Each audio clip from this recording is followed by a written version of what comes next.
વિદ્યાર્થી મિત્રો, હરિદર્શનની સામાજિક વિજ્ઞાનની વિડિયો સિરીઝમાં તમારું દિલથી હાર્દિક સ્વાગત કરું છું. આપણે ચેપ્ટર નંબર 3 નો અભ્યાસ ચાલુ છે, બરોબર? તો ચેપ્ટર નંબર 3 માં આપણે લાસ્ટ વિડિયોમાં શું જોયું તો ગુજરાતની ગુફા વિશે, ગુજરાતની બે ગુફા વિશેનો અભ્યાસ કર્યો છે. એક ખંભાળિયાની ગુફા અને બીજી છે તળાજાની ગુફા, બરોબર? તો આ બે ગુફા વિશે આપણે અભ્યાસ કર્યો છે. તો હવે આપણે ત્રીજા નંબરની ગુફા વિશેનો આપણે અભ્યાસ કરવાનો છે, બરોબર? એટલે કે ત્રીજા નંબરની ગુફાનું નામ છે જૂનાગઢની ગુફા વિશે માહિતી આપો. તો હવે તમને ખબર જ છે કે જૂનાગઢ તો તમે બધા લોકો ફરવા ગયા જ હોય, તો કે ત્યાં અલગ અલગ ગુફાના નામ પણ સાંભળ્યા છે. જેવી રીતના આપણે ભણશું એટલે તમને ખ્યાલ આવી જશે કે જૂનાગઢમાં એકાદી ગુફા તો તમે પણ જોયેલી હશે, બરોબર? તો હવે આપણે જોઈએ જૂનાગઢની ગુફામાં કે જૂનાગઢની ગુફામાં ત્રણ ગુફા સમૂહો આવેલા છે, એટલે કે ત્રણ અલગ અલગ જગ્યાએ ગુફા આવેલી છે, એટલે કે ત્રણ ગુફા સમૂહો આવેલા છે. તો એમાં આપણે પેટા પોઈન્ટ પાડશું. અલગ અલગ વિસ્તારના નામ ઉપરથી અલગ અલગ ગુફાના નામ છે જૂનાગઢની અંદર. એ નંબરની છે બાવા પ્યારાની ગુફા, પછી બી છે ઉપરકોટની ગુફા અને ત્રીજી છે ખાપરા ખોડિયાની ગુફા, બરાબર? તો આપણે એ બી ને સી પેટા પોઈન્ટ તરીકે નામ આપ્યું છે. આ પ્રશ્ન મોટો છે એટલે આપણે 3 અથવા 4 માર્કમાં પૂછાઈ શકે છે, બરાબર? તો જોઈએ એ બાવા પ્યારાની ગુફા. તો બાવા પ્યારાની મઠ છે ને એની નજીકમાં જ આવેલી આ ગુફા છે, બરાબર? પછી બીજો પોઈન્ટ છે ત્રણ હારમાં અને પરસ્પર કાટખૂણે છેદતી આ ગુફા છે, એટલે કે ભાઈ ત્રણ હારમાં, એટલે કે હાર એટલે શું? લાઈન, બરાબર? તો ત્રણ લાઈનમાં ગુફા છે અને ત્રણે ત્રણ શું કરે છે તો કાટખૂણે જોડતી એટલે કે છેદતી એવી રીતે બનાવવામાં આવી છે. તો કે ભાઈ પહેલી હારમાં કેટલી ગુફા છે? તો પહેલી હારમાં 4, પહેલી હારમાં કેટલી? તો 4, બીજી હારમાં તો કે 7 અને ત્રીજી હારમાં તો કે 5, એટલે કે કુલ 12 કુલ 16 ગુફાઓ આવેલી છે. એટલે બાવા પ્યારાની ગુફા કેટલી છે? તો કે 16, એટલે કે એના ત્રણ ગુફા સમૂહમાં આવેલી છે. એટલે કે પહેલી હારમાં કેટલી? તો કે 4, બીજી હારમાં તો કે 7 અને ત્રીજી હારમાં તો કે 5, એટલે 7 ને 5 12 ને 4 16 ગુફા આવેલી છે. પછી નંબર છે આ ગુફા ક્યારે બનેલી છે? તો બીજી આ પહેલી અને બીજી સદીની વચ્ચે આ ગુફા બનેલી છે એવું આપણે જ્યારે ખોદકામ કર્યું કે કંડારેલી એટલે આપણે જે અમુક નમૂના લીધા એ પથ્થરના અવશેષ ઉપરથી આપણે માહિતી મળી છે કે પહેલી અને બીજી સદીની આસપાસ બનેલી છે. અત્યારે કેમ આપણે 21મી સદી ચાલે છે, તો એટલે કે ભાઈ 1900 વર્ષ પહેલા સમજી લઈએ ને કે ભાઈ પહેલી અને બીજી સદી ચાલતી હોય તો ત્યારે આ ગુફા બનાવેલી હશે એવું આપણે અનુમાન કરીએ છીએ. પછી આ જૂનાગઢની ગુફાની અંદર પોઈન્ટ નંબર બીજો એટલે કે ભાઈ બી ઉપરકોટની ગુફા. હવે મિત્રો આપણે જ્યારે જૂનાગઢ ફરવા જાય કે ગિરનારની મુલાકાતે જાય ત્યારે આપણે આજુબાજુના અમુક જોવાલાયક સ્થળો જોતા હોય તો ત્યાં આપણને જોવા મળે છે ઉપરકોટનો કિલ્લો, બરોબર? તો તમે બધાએ જોયો હશે ઉપરકોટનો કિલ્લો. તો ઉપરકોટના કિલ્લાની અંદર જે ઉપરકોટની ગુફા આવેલી છે, બરાબર? તો આપણે જોઈ લઈએ કે ગુફામાં શું છે ને ક્યારે બનાવવામાં આવી. તો કે આ ગુફાઓ બે મજલા, એટલે બે મજલા એટલે શું? તો બે માળ, મજલા એટલે માળ. તો આ ગુફાઓ બે મજલા એટલે બે માળની છે અને નીચે ઉપર જવા માટે એટલે કે ભાઈ એક માળથી બીજા માળે જવું હોય તો શું હોય? તો કે સીડી. તો કે આમાં સોપાન શ્રેણી છે ને, સોપાન એટલે સીડી, બરાબર? તો એક માળથી બીજે માળ જવું હોય તો સીડી આવેલી છે, એટલે કે ભાઈ બે માળ છે તો એક માળથી બીજે માળે જવું તો સીડી પણ છે. આ ગુફા ક્યારે બનેલી? તો કે બીજી સદીથી પૂરી થતા અને ચોથી સદીની શરૂઆતમાં એટલે કે બીજી અને ચોથી સદીની વચ્ચે આ ગુફા બનાવવામાં આવી હશે એવું અનુમાન છે, બરાબર? એટલે આ બધા ગુફામાં એક એક બે પોઈન્ટ છે એટલે બહુ આસાનીથી આપણે યાદ થઈ જાય, એટલે કે સહેલાઈથી યાદ થઈ જશે, બરાબર? પછીનો પોઈન્ટ એટલે કે સી, બરાબર? ખાપરા ખોડિયાની ગુફા. હવે તમે જૂનાગઢ ફરવા ગયા તો તમે સાંભળતા હશો ખાપરા ખોડિયાનું ભોયરું, એટલે ભોયરું એટલે ગુફા, બરાબર? તો એ આપણે જ્યાં ફરવાલાયક સ્થળ હોય તો એમાં લખેલું છે ખાપરા ખોડિયાની ગુફા. અથવા નામ બીજું છે કુંડ ઉપરની ગુફા, એટલે કુંડ ઉપરની ગુફા એનું બીજું અન્ય નામ છે, બરાબર? તો એની અંદર શું છે આપણે માહિતી જોઈ લઈએ. અવશેષો એટલે કે ખાપરા ખોડિયાના અવશેષો ઉપરથી આપણે કહી શકાય કે આ ગુફા 3 મજલા વાળી હશે એટલે કે 3 મજલા એટલે શું મેં હમણાં જ અહીંયા કીધું કે મજલા એટલે માળ એટલે કે 3 માળ વાળી હશે એવું આપણે ખોદકામ દરમિયાન એટલે કે આપણે જે અવશેષો પ્રાપ્ત થયા છે એના ઉપરથી આપણે કહી શકીએ છીએ તો કે ગુફાઓને નુકસાન થયેલું છે એટલે કે અત્યારે જે ગુફા આપણે પ્રાપ્ત થઈ છે એ ઘણી બધી જર્જરિત હાલતમાં એટલે નુકસાન થયેલી છે એટલે કે આ કુલ કેટલા સ્તંભની છે તો કે આ ગુફામાં કુલ 20 સ્તંભની બનેલી છે એટલે 20 સ્તંભ અને ગુફા કોતરી હોય તો 20 સ્તંભ આપેલા છે અને આ ગુફા ક્યારે બનાવવામાં આવી છે તો એનું અનુમાન છે 3જી સદીની આસપાસના સમયમાં આ ગુફા કોતરેલી છે બરાબર હવે આપણે અહીંયા જૂનાગઢની ગુફા બરાબર ત્રીજા નંબરનો પ્રશ્ન તો હવે ચોથા નંબરનો પ્રશ્ન ચાલુ થાય છે સાણાની ગુફા વિશે માહિતી આપો બરાબર આ ખૂબ જ નાની છે એટલે આપણે 1 થી 2 માર્કમાં પૂછાઈ શકે છે બરાબર તો સાણાની ગુફા ક્યાં આવેલી છે એ આપણે જોડકા તરીકે પૂછાય તો સાણાની ગુફા અને સામે જે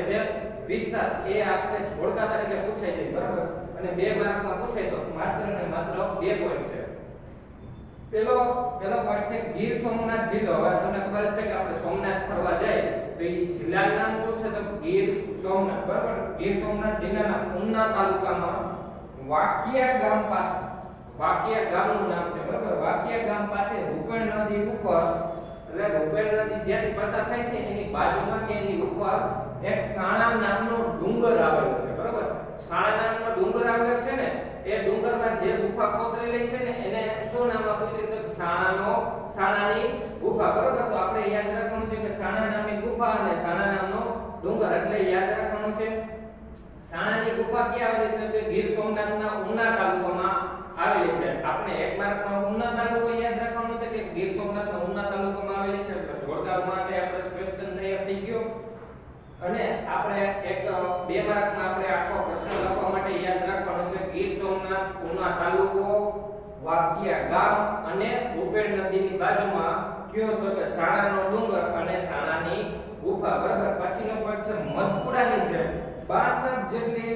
ગુફા પથરાયેલી છે એટલે મધપુડો કેવો હોય એ આકારમાં 62 ગુફા આવેલી છે એટલે સાણાની ગુફામાં કેટલી છે તો 62 પ્રકારની ગુફા આવેલી છે હવે આપણે ત્રીજી ને ચોથા નંબરની ગુફા જોઈ લીધી છે હવે પછી આપણે 5મી 6મી 7મી અને 8મી બધામાં એક એક પોઈન્ટ છે એટલે બરાબર તો હવે પછીના વિડિયોમાં આપણે જોશું ત્યાં સુધી થેન્ક યુ વેરી મચ હવે આપણે ગુફા નંબર 4 વિશે આપણે જોઈ ગઈ એટલે કે ગુફા નંબર 4 માં કઈ હતી તો સાણાની ગુફા તો હવે 5મા નંબરની ગુફા એટલે કે ઢાકની ગુફા વિશે આપણે અભ્યાસ કરવાનો એટલે 5 6 7 અને 8 જ્યારે 8 ગુફા આપણે ભણી લઈ ત્યારે આપણે ગુજરાતની 8 ગુફા વિશેનો પ્રશ્ન પૂરો થાય એટલે કે ગુજરાતના 8 ગુફા અલગ અલગ જગ્યાએ છે એ પ્રશ્ન એટલે કે એ વિભાગ પૂરો થાય એટલે કે ગુજરાતની ગુફા પૂરી થાય બરોબર તો હવે આપણે 5મા નંબરની ગુફા જોઈએ તો કે ઢાકની ગુફા આ ઢાકની ગુફા ક્યાં આવેલી છે તો કે રાજકોટ જિલ્લો એટલે કે આપણું જ રાજકોટ રંગીલું રાજકોટ બરોબર તો રાજકોટ જિલ્લો ઉપલેટા તાલુકો હવે તમને સાંભળી જશે ઉપલેટા તાલુકાના ઢાક ગામમાં એટલે ઉપલેટા તાલુકાની અંદર એક ઢાક ગામ આવેલું છે ઢાક ગામની અંદર ગીરી એટલે શું થાય તો ગીરી એટલે પર્વત એટલે ઢંક નામનો પર્વત છે બરાબર તો એ પર્વતની અંદર ઢાકની ગુફા આવેલી છે જનરલી બધી ગુફાઓના નામ ક્યારે પડ્યા હોય તો એ સ્થાનનું નામ હોય ને કાઈ પર્વતનું નામ હોય એના નામ ઉપરથી જ આ ગુફાના નામ આપેલા હોય છે બરાબર તો કે ઢંકગીરી પર્વત છે એના નામ ઉપરથી ઢાકની ગુફા નામ આપેલી છે તો ફરી એકવાર કીધું રાજકોટ જિલ્લો ઉપલેટા તાલુકો ઢંક ગામ અને ઢંકગીરી પર્વત આપણે આ પ્રશ્નને આમ યાદ રાખવા કરતા આપણે 1 માર્ક માટે યાદ રાખશું કારણ કે આપણે આ પ્રશ્ન તરીકે પૂછવા કરતા આપણે જોડકા તરીકે પૂછવાની વધારે શક્યતા છે બરાબર એટલે કે ઢંકની ગુફા ક્યાં આવેલી છે તો કે ઉપલેટા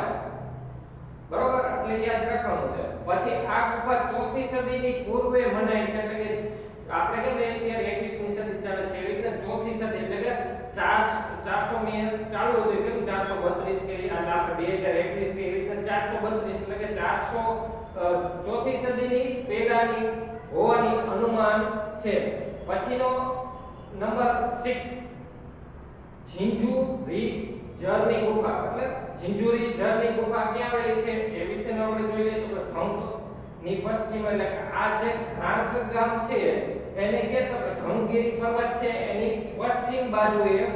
7 કિમી ના અંતર એટલે કે આ ઢંગની ગુફા છે એનાથી 7 કિલોમીટર દૂર બરોબર તો કે સિત્સર પાસે એટલે 7 કિલોમીટર દૂર સિત્સર પાસે ઝિંઝુરી જરની ખીણમાં એટલે કે ખીણનું નામ આવ્યું કે મેં તમને કીધું હતું ને કોઈ પણ ગુફાના નામ કેવી રીતના આપવામાં આવ્યા કઈ સ્થળનું નામ હોય કા પર્વતનું નામ હોય કા નદીનું નામ હોય એના ઉપરથી જે વિસ્તારનું અલગ ગુફાનું નામ આપેલું હોય છે બરાબર એટલે કે ઝિંઝુરી જરની ખીણમાં કેટલીક બૌદ્ધ ગુફા આવેલી છે એટલે કે આ જે ઝિંઝુરી જરની ગુફા છે એ બૌદ્ધ ગુફા છે બરાબર ઈસવીસન પહેલે કે બીજી સદીમાં